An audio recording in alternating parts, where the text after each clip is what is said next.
सुप्रभातम भैयावान। मैं नीता दीदी जी आपको आज कक्षा सप्तम भूगोल का पाठ 4 पढ़ाने जा रही हूँ और पाठ का शीर्षक है वायु। वायु वायु का मतलब क्या होता है? हवा, एयर, है ना। तो वायु कहाँ कहाँ है? क्या यहाँ वायु है? क्या है? बैग के अंदर है, डब्बे के अंदर है, नीचे है, खिड़की के बाहर है। हाँ है, सब जगह वायु है। तो आज हम वायु है क्या, कहाँ कहाँ प्रेजेंट है और उसको क्या कहते हैं। पिछली कक्षाओं में और पिछले पाठों में भी हम लोग पढ़ चुके हैं कि हमारी पृथ्वी चारों ओर से वायु से, हवा से घिरी हुई है और पृथ्वी का यह गोल चारों तरफ से घिरा हुआ मंडल ही जो एक ब्लैंकेट की तरह पृथ्वी को घेरे हुए है, वह मंडल ही वायुमंडल कहलाता है। किससे भरा हुआ? हवा से, वही वायु है। तो आज हम लोग उसी वायुमंडल, उसकी विभिन्न परतों के बारे में पढ़ेंगे। उससे पहले कुछ नए शब्द हैं जिनके बारे में हम लोग जान लें। पहला है भूमंडलीय तापन। क्या है? भूमंडलीय तापन। तापन मतलब ताप, गर्म होना। भूमंडल यानी पृथ्वी, भू मतलब पृथ्वी, भूमंडल स्थल मंडल। तो भूमंडलीय तापन क्या हो गया कि अगर वायुमंडल में, ग्लोबल वार्मिंग आपने पढ़ा था पिछली कक्षा में भी, कि अगर वायुमंडल में कार्बन डाइऑक्साइड की मात्रा अधिक हो जाती है तो पृथ्वी के तापमान में भी, वायुमंडल के तापमान में वृद्धि हो जाती है। पृथ्वी के तापमान में वृद्धि हो जाती है और वही क्या कहलाता है? भूमंडलीय तापन, ग्लोबल वार्मिंग। इंग्लिश में क्या कहते हैं? ग्लोबल वार्मिंग, भूमंडलीय तापन। क्या कहते हैं उसको? भूमंडलीय तापन। ये हो गया। दूसरा आया क्षोभ मंडल। क्या आया? क्षोभ मंडल। प्यारे बच्चों, जब हम लोग वायुमंडल पढ़े थे तो वायुमंडल की विभिन्न परत के बारे में मैंने पढ़ा था, फिर विस्तार से हम लोग पढ़ेंगे। तो उसी भूमंडल की विभिन्न, वायुमंडल की विभिन्न परतों में सबसे पृथ्वी के सटा हुआ जो भाग है, यानी वायुमंडल का ये जैसे पृथ्वी है गोल और ये लेयर है एयर का, तो सबसे सटा हुआ भाग ये धरती है। ये अगर आपकी पृथ्वी है, ये आपकी पृथ्वी है और यहाँ का, तो ये सबसे नजदीक वाला भाग परत है, वह क्या कहलाता है? क्षोभ मंडल कहलाता है। यानी वायु की सबसे निचली परत जो पृथ्वी से सबसे ज्यादा सटा हुआ है, हम लोग इसी में रहते हैं। मौसम परिवर्तन, जलवायु परिवर्तन, वर्षा, सारी मुख्य गैसें, पेड़ पौधे, सब लोग, सबका जीवन इसी मंडल यानी क्षोभ मंडल में ही है। यह हो गया क्षोभ मंडल हो गया। अब दूसरा क्या है? समताप मंडल। समताप मंडल, मंडल यह भी घेरा है, यह भी एक घेरा ही है, यानी ठीक क्षोभ मंडल यह वाला हो गया। अगर क्षोभ मंडल हुआ तो सेकंड वाला क्या हो गया? ताप मंडल। ये सेकंड घेरा जो हो गया, पहला हुआ क्षोभ मंडल, दूसरा हो गया समताप मंडल। क्षोभ मंडल के ठीक ऊपर का भाग जिसमें ओजोन गैस इसमें होती है,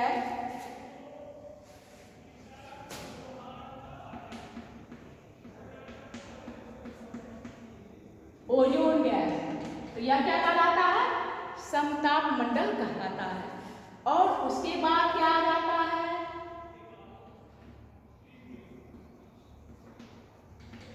आयन मंडल। तो बाह्य वायुमंडल का ये 5 है, 1 3 4 5, ये वाला क्या हुआ? बाह्य मंडल।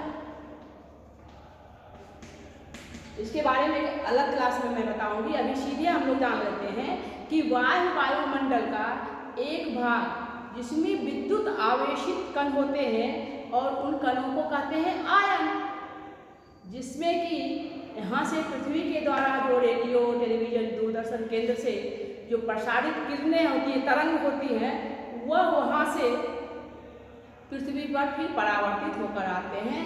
तो वह क्या कहलाता है? आयन मंडल कहलाता है। ये अगला शब्द है मौसम। मौसम, आज का मौसम कैसा है? काफी धूप वाला है, सन्नी डे है ना। अभी हवा चलने लगी है, विंडी डे, क्लाउडी डे है ना। तो मौसम दिन प्रतिदिन एक छोटे समय का, किसी एक क्षेत्र में किसी छोटे समय के लिए मौसम, वायुमंडल की जो दशा होती है वही क्या कहलाता है? मौसम कहलाता है। अब जलवायु, अगला शब्द है जलवायु। तो जलवायु दिन प्रतिदिन नहीं बदलता है, एक लंबे समय तक 25 से 30 साल तक वायुदाब, पवनों की दशा, वर्षा, वार्षिक वर्षा, इन सारी चीजों का एक औसत, इन सारी वायुमंडलीय दशाओं का औसत एक लंबे समय के बाद जो होता है वही क्या कहलाता है? उस स्थान की जलवायु कहलाता है। अगला शब्द है आतपन। इसको हम सूर्यातप भी कहते हैं। सन हीट, सन का लाइट जो आया, धूप जो निकला तो गर्मी जो हुई वही क्या हो गया? सूर्यातप या आतपन उसको कहा जाता है। यानी सूरज से आने वाली वह रोशनी, वह ताप जिसको पृथ्वी अपने पास रोककर, एब्जॉर्ब करके, अवशोषित करके रख लेती है, वही क्या कहलाता है? सूर्यातप। सूर्य जोड़ आतप, सूर्यातप। अगला है वायु दाब। वायु और दाब, यानी वायु में क्या है? दाब। आप जानते हैं एयर एक्सर्ट प्रेशर, आप साइंस में भी पढ़े हैं कि वायु क्या है? दबाव डालती है। तो यह भी है कि वायुमंडल जो है पृथ्वी पर लगातार प्रेशर डालते रहती है। तो वायुमंडल के द्वारा पृथ्वी पर लगाया गया आरोपित दाब ही क्या कहलाता है? वायु दाब कहलाता है। अगला शब्द है पवन। उच्च दाब क्षेत्र से अधिक प्रेशर वाले क्षेत्र से निम्न दाब वाले क्षेत्र की ओर, हाई प्रेशर वाला क्षेत्र है उधर से लो प्रेशर वाले क्षेत्र की ओर हवा बहती है। तो वह उससे क्या होता है? हवा में की रफ्तार तेज हो जाती है और वही चलती हुई हवा क्या कहलाती है? पवन। Moving air is called wind, that is पवन। विंड को ही पवन कहते हैं। अगला शब्द है चक्रवात। अभी चक्रवात आपने द्रास का नाम सुना, और भी कौन कौन से हुदहुद लगातार साइक्लोन यानी चक्रवात का नाम आपने सुना है। कि चक्रवात क्या है? कि जब वायुमंडल में बहुत कम दाब वाला एक क्षेत्र बन जाता है, जहाँ तेज दाब वाले क्षेत्र से हवा दौड़ती हुई चारों ओर से दौड़ती हुई आती है और एक चक्र का एक बिल्कुल सेंटर लिए हुए घूमना शुरू करती है और आगे बढ़ती जाती है, तो वही चक्रवात कहते हैं। वात मतलब वायु, चक्र मतलब एक गोल सर्किल, एक केंद्र के गिर्द घूमते हुए आगे बढ़ना, वही चक्रवात कहलाता है। आर्द्रता, ह्यूमिडिटी। तो हवा में आप जानते हैं क्या है? विभिन्न गैस हैं और जलवाष्प है। हवा में आर्द्रता की मात्रा है, यानी हवा में उपस्थित, हवा में विद्यमान जलवाष्प की मात्रा को ही उसकी आर्द्रता, वायु की आर्द्रता कहते हैं। अगला है मध्यमंडल। मध्यमंडल 1 2, ये तीसरा मिडिल वाला, इसको क्या कहेंगे?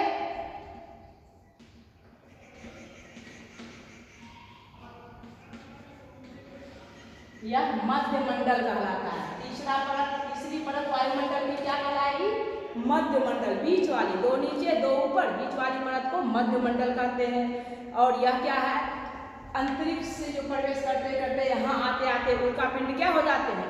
सारे उल्कापिंड जलने लगते हैं, जल जाते हैं। तो रात को हम देखते हैं, विश्वामित्र कहते हैं कि टूटा तारा उल्का गिर रहा है। अब हो गया ये वायुमंडल या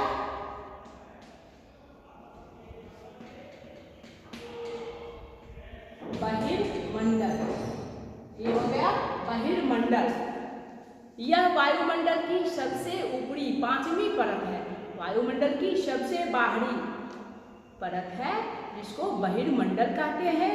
और यहाँ हवा का घनत्व काफी कम हो जाता है। घनत्व यानी डेंसिटी, घनत्व तो कम हो जाता है। वायु घनत्व काफी वहाँ पर कम हो जाता है। इन सब के बारे में केवल सब अभी हम लोग समझ लें, इसके बारे में विस्तार से बाद में चर्चा करेंगे अगले कक्षा में, ठीक ना। अब है एक तापमान। तापमान क्या होता है? कि हवा, वायु का ताप कितना गर्म है, हवा में कितनी गर्मी है, कितनी शीतलता है, ठंडा कितना है, ठंडक कितनी है उसकी, तो उसकी मात्रा, उसका क्वांटिटी, वही परिमाण क्या कहलाता है? तापमान कहलाता है। एक और शब्द है समदाब रेखा। क्या है? समदाब रेखा। सम बराबर, दाब रेखा। तो समुद्र तल के ऊपर समान वायु दाब वाले, जहाँ पर, जैसे यहाँ पर समुद्र, सब जगह समुद्र है, अगर किसी स्थान पर जितना वायुदाब है और किसी और स्थान, दूरस्थ स्थान पर वायुदाब उतना ही है, तो उन दो स्थानों को मिलाने वाली रेखा, दो समान दाब वाले स्थान, समुद्र तल पर दो समान वायु दाब वाले स्थानों को मिलाने वाली रेखा समदाब रेखा कहलाती है, ठीक ना। और सबसे अंत में हम देख रहे हैं क्या है? वर्षण। वर्षण वर्षा से हुआ होगा, वर्षा से ही संबंधित होगा। वर्षण तो क्या है?